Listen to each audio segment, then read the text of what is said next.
Então, agora nós vamos começar com o nosso primeiro episódio sobre o diálogo interreligioso entre budismo e cristianismo por meio da perspectiva da liturgia das horas, né, da tradição cristã da liturgia das horas. A nossa ideia aqui, então, é a popularização do conhecimento científico em relação às ciências da religião, em relação à filosofia da religião e em relação à teologia, certo? Então, nós começamos pela tradição da Igreja Católica Apostólica Romana em função da sua historicidade. Como a primeira, então nós começamos por meio dela. E o que nós encontramos? Né? Nós encontramos no site da Vatican.va, como você pode ver aí na sua tela, o Catecismo da Igreja Católica do Vaticano II, né, o que veio a ficar assim, né, válido a partir do Concílio Vaticano II, mas que não retira a validade dos demais, que fala o seguinte sobre a liturgia das horas. O mistério de Cristo, a sua encarnação e a sua Páscoa, que celebramos na Eucaristia, especialmente na Assembleia Dominical, penetra e transfigura o tempo de cada dia pela celebração da liturgia das horas, o ofício divino. Essa celebração na fidelidade às recomendações apostólicas de orar sem cessar constitui-se de modo a consagrar pelo louvor a Deus todo o curso diurno e noturno do tempo. É a oração pública da Igreja, na qual os fiéis, clérigos, religiosos e leigos exercem o sacerdócio real dos batizados. Celebrada segundo a forma aprovada pela Igreja, a liturgia das horas é verdadeiramente a voz da própria esposa que fala com o esposo, mas ainda é a oração que Cristo, unido ao seu corpo, eleva ao Pai. Texto técnico, né? Não se esperava algo menos do que isso, né? Porque a questão toda aqui está ligada a um catecismo para bispos, né? E para quem não conhece nada sobre Igreja Católica Apostólica Romana, nós temos uma hierarquia de bispos, depois presbíteros ou os padres que a gente vê nas igrejas celebrando missa, etc. Depois tem diácono, que não é muito comum, eles têm uma faixa, né? Assim, né, cruzando pelo peito, né? E depois nós temos leigos e leigas, que podem ser leigos ou leigas consagrados ou leigos e leigas comuns, que só receberam o batismo, né? E pode ser os catecúmenos, que estão fazendo o caminho para ingresso na igreja. Então, todas essas categorias, né, clérigos, religiosos e leigos, clérigos, como eu disse para vocês, está dentro da categoria dos bispos, presbíteros e diáconos. E nas categorias dos religiosos são consagrações ou votos, mas não necessariamente se é padre, nem se é diácono, nem se é bispo. E leigos é só quem recebeu, de fato, os sacramentos da igreja, começando pelo catecumenato ou pela catequese quando se é criança. Agora, esse catecismo, portanto, ele foi direcionado para bispos, portanto, a linguagem não é a coisa mais acessível, né? Não é um catecismo popular, por assim dizer, mas é um catecismo já técnico. Então eu vou com você aqui acompanhando rapidamente alguns pontos que são essenciais, né? Cristo, verdadeiro Deus, verdadeiro homem, faz parte de uma teologia revelada, uma lógica revelada que vai muito além da nossa lógica de razão natural. Sua encarnação e a sua Páscoa dizem respeito aos mistérios da vida de Cristo. A encarnação de Deus, né, ou seja, o infinito se faz finito, e a sua Páscoa diz respeito à morte e ressurreição do Deus homem. Jesus, verdadeiro Deus, verdadeiro homem, morre em um processo condenatório por meio da crucificação e ressuscita ao terceiro dia.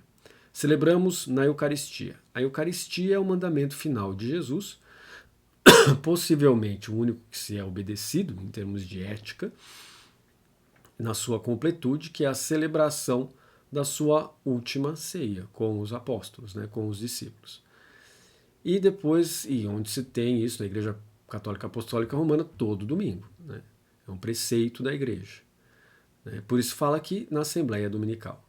Né? A questão, então, da oração das horas, ou liturgia das horas, ou ofício divino, diz respeito a uma teologia da divinização ou teologia da adoção filial, no qual os seres humanos ao terem fé em Cristo, ao desenvolverem essa fé em Cristo, receberiam um impulso da graça que os transformaria a partir da coerência da fé em Cristo. E o ofício divino é justamente esse orar sem cessar, estar diante de Deus constantemente com a consciência voltada principalmente para os ditames éticos da crença cristã. Então, de dia e de noite, como está aqui, né? Louvor a Deus, né? O louvor a Deus em função da sua criação, nem tanto, mas em função da salvação dada por Cristo, né? Que reconcilia os seres humanos em relação ao pecado e ao pecado original. Reconcilia os seres humanos com Deus, né? Então, é a oração pública da igreja na qual os fiéis clérigos religiosos exercem o sacerdócio real dos batizados. Todo batizado recebe 3 unções: rei, régia, sacerdotal, né, para poder orar diante de Deus, e profética, né, na busca pela justiça, da implementação do reino de Deus no mundo, algo assim. Claro que, de acordo com a teologia fundamental, isso não é possível a não ser com o retorno de Cristo, né? Mas existem outras linhas teológicas que defendem o horizonte da implementação do reino de Deus na Terra por meio do esforço dos que creem em Cristo, na coerência da fé, né? Celebrada segundo a forma aprovada na igreja, né? Porque a igreja ela sempre trabalha em função da comunidade e tem dentro de si a questão hierárquica. A unidade e a hierarquia formam também parte da tradição da igreja, na qual a liturgia das horas é verdadeiramente a voz da esposa da igreja que fala com o esposo, né, que é Cristo, mas ainda é a oração que Cristo, unido ao seu corpo, eleva ao Pai, né? Cristo unido ao seu corpo é a teologia do corpo místico de Cristo, onde cada um tem a sua função. Aí, no caso, eu teria a função de ensinar e você teria a função de aprender. Ou então nós poderíamos dizer que o bispo tem a função de organizar e falar e orar pelo povo, enquanto os presbíteros têm a função de administrar as paróquias e fazer as homilias, né? Enquanto os diáconos têm a função de cuidar das finanças e assim por diante. Perceberam aí a ideia? Certo. O que isso tem a ver com a liturgia das horas? Tudo. Tudo está centrado na Igreja Católica, na tradição católica, em cima do louvor a Deus, ou seja, da oração. Acontece que essa oração é um pouco diferente da meditação budista, né? Vamos para o segundo parágrafo. A liturgia das horas está destinada a tornar-se a oração de todo o povo de Deus. Então, a liturgia das horas é algo especificamente do catolicismo apostólico romano. Né? Outras igrejas, outras denominações cristãs também têm. A gente vai ver isso ao longo dos nossos episódios. Por outro lado, isso não está no budismo. E por quê? Porque nós não temos a questão da oração de todo o povo de Deus. E no recorte que eu consigo apresentar para vocês aqui, porque nós temos budismos, né? Não o budismo, não é algo centralizado, que é uma noção geral ou lógica geral do budismo indiano e do budismo chinês, nós não temos a figura de Deus presente ali. Em função disso, não é que Deus não exista, é que simplesmente Deus está fora da razão natural. Então não é algo que interesse para o budismo enquanto, vamos dizer assim, fonte de organização soteriológica. No entanto, a figura Deus está presente de certa maneira dentro do budismo enquanto figura ou símbolo de ética. Né? Então existem aí, por exemplo, o termo Brahman, usado pelo próprio Buda histórico no século V a.C. Ele nasce e morre provavelmente no mesmo século e não ressuscita. Outra característica, né, do budismo é que não há ressurreição. Jesus ressuscita. A esperança de todo cristão é que o corpo ressuscite quando do segundo retorno de Jesus, que virá nos céus, não mais encarnando. E no budismo não tem isso, né? No budismo tem a libertação da roda de reencarnações, chamada de samsara, mas não tem a ideia de adoção filial, não tem a ideia de salvação pela fé em Cristo, não tem a ideia de Deus vamos dizer assim, no sentido de Deus Criador que envia Jesus ao mundo, mas na tradição Sankhya da filosofia, que dá o alicerce para a filosofia budista, existem duas ramificações lá dentro, né? Uma que acredita em Deus Criador e outra que não acredita em Deus Criador, né? E que não tem Deus. Então nós temos uma certa divisão aqui dentro. Mas é parecido com Deus de Israel, o conceito de Deus Criador? Muito pouco. Mas o fato de ser criador significa estar fora do sistema, né? Mas sistema da criação, tá bom? Então, mas voltando aqui, nela o próprio Cristo continua a exercer o seu muno sacerdotal por intermédio da sua igreja, ou seja, na liturgia das horas, nessa tradição magnífica da Igreja Católica Romana, permanece o quê? A função sacerdotal de Cristo pelo Espírito Santo, por intermédio da sua igreja, que ora através do seu povo. Essa é a crença do sistema cristão católico. Cada qual participa nela segundo o seu lugar próprio na igreja e as circunstâncias da sua vida. Os sacerdotes, enquanto dedicados ao ministério pastoral, porque são chamados a permanecer assíduos na oração e no ministério da palavra. Depois nós temos os religiosos e religiosas, em virtude do carisma da sua vida consagrada, e todos os fiéis segundo as suas possibilidades. Cuidem os pastores de almas de que nos domingos e festas mais solenes se celebrem em comum na igreja as horas principais, sobretudo as vésperas. Recomenda-se também aos próprios leigos que recitem o ofício divino, quer juntamente com os sacerdotes, quer unidos entre si, ou mesmo sozinhos, né? Aqui no nosso canal você pode obter isso na playlist Liturgia das Horas, né? Você pode ter a experiência de acompanhar a oração da Liturgia das Horas. Nas suas categorias de laudes, vésperas, ofício das leituras e completas. Então nós temos aqui, né, o que mais vai aparecer no canal é laudes, que é feito pela manhã, vésperas depois das 5 horas da tarde. Mas por que depois das 5 horas da tarde? Porque segue-se aí uma espécie de calendário ligado ao tempo de Jesus, né? Então, mas vésperas, então, e depois o completas antes de dormir e liturgia ligada ao ofício das leituras a qualquer momento do dia. Tá bom? Então nós temos aí o geral. Agora, mais específico para os religiosos e religiosas, nós temos a hora sexta, a hora terça, a hora sexta e a hora nona, que correspondem a 9 horas da manhã, meio-dia e 3 horas da tarde. Tá bom? Então são momentos que os religiosos e religiosas param para fazer o ofício divino, se organizam em comunidade e fazem o ofício divino. Agora, leigos e leigas que têm que viver e atuar dentro da sociedade, não vivem em comunidade, podem fazer o ofício das horas sozinhos, que é aquilo que você vê aqui também no canal. Tá bom? Então, continuando,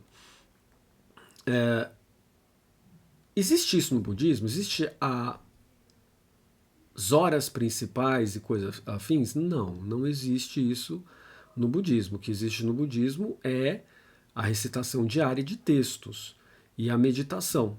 Mas a oração ela dá um passo além, porque ela faz parte do domínio da lógica de um sistema revelado, onde se tem Deus e onde se comunica a pessoa com Deus de modo direto, né? Então, isso não tem no budismo, né? Então, no budismo nós temos a meditação, que, como nós vamos ver aqui um texto um pouquinho mais para baixo, faz parte da introdução da liturgia das horas. A meditação faz parte da liturgia das horas, mas há um passo a mais, que é a comunicação com Deus, que isso nós não temos no budismo. Então, celebrar a liturgia das horas exige não somente harmonizar a voz com o coração que ora, mas também procurar adquirir maior instrução litúrgica e bíblica, especialmente quanto aos salmos.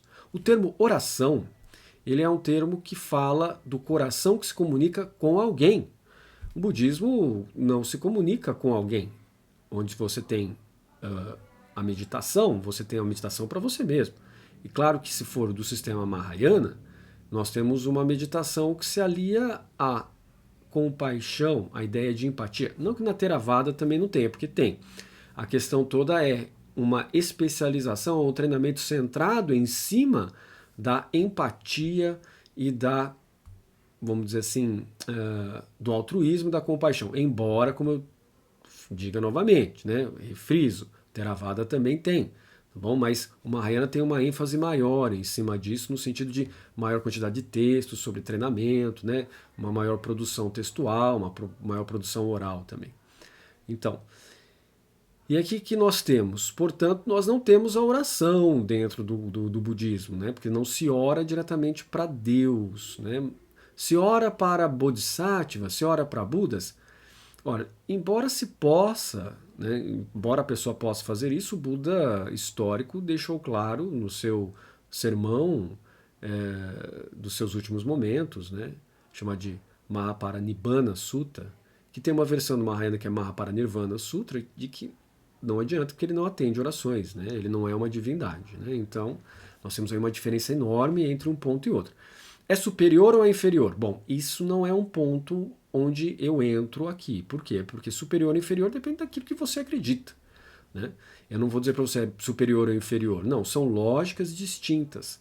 E essas lógicas distintas se comunicam no campo da ética, mas elas não se comunicam no campo da ontologia, nem no campo da cosmologia, tá bom? Usando parâmetros da filosofia da religião.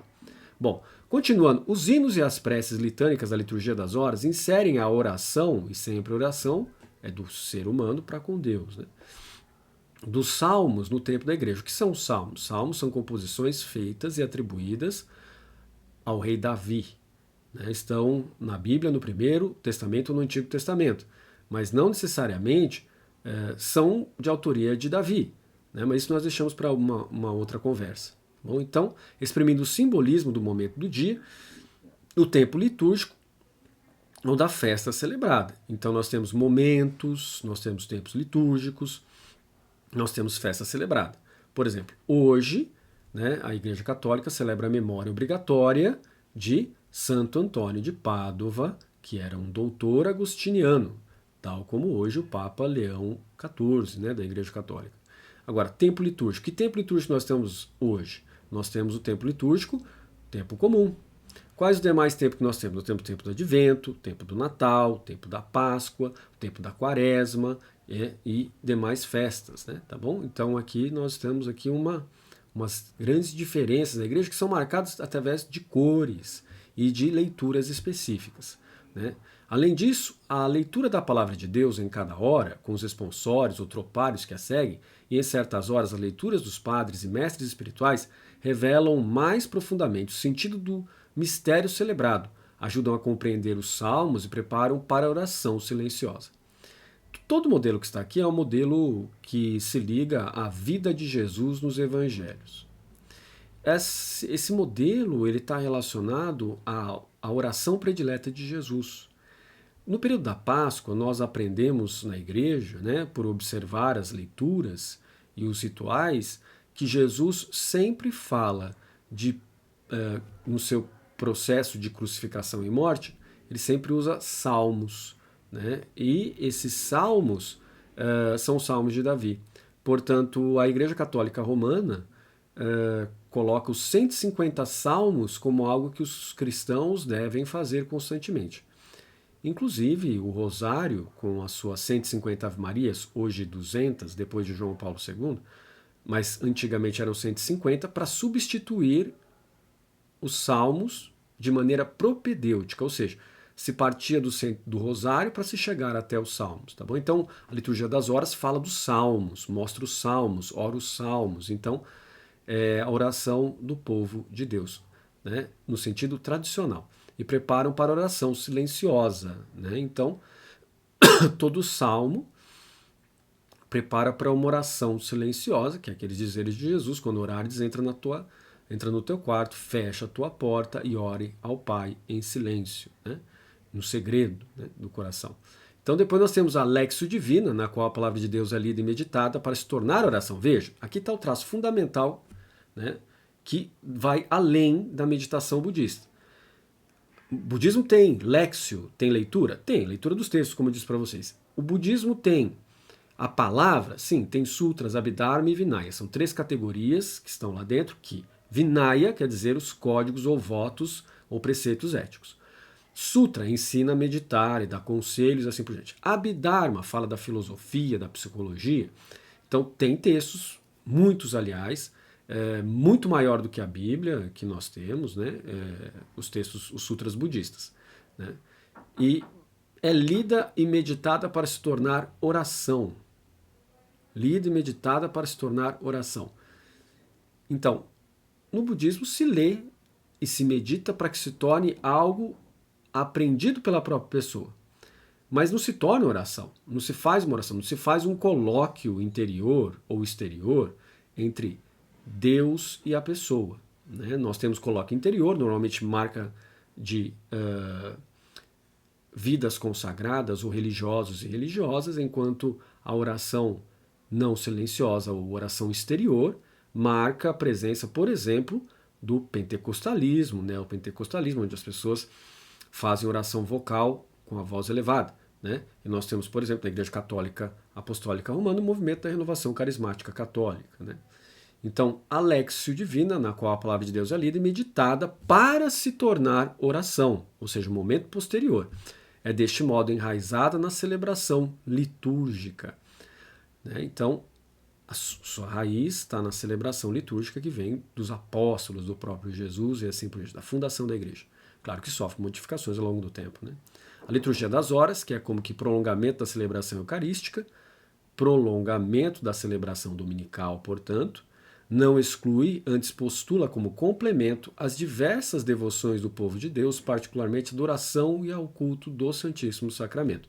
Quer dizer, você faz a liturgia das horas e depois você passa para uma devoção, né, particular ao Santíssimo Sacramento, né, que é uma conversa para outro momento, mas é aquela ideia, né, de que através da consagração, né, das palavras consacratórias, que é a tomai e comei todos vós, tomai e bebei todos vós, proclamado por um sacerdote dentro da linhagem sucessória episcopal da Igreja Católica, a substância do pão e do vinho se tornam substâncias transformadas, transubstanciadas no próprio Deus. Jesus, né, está presente no pão e no vinho.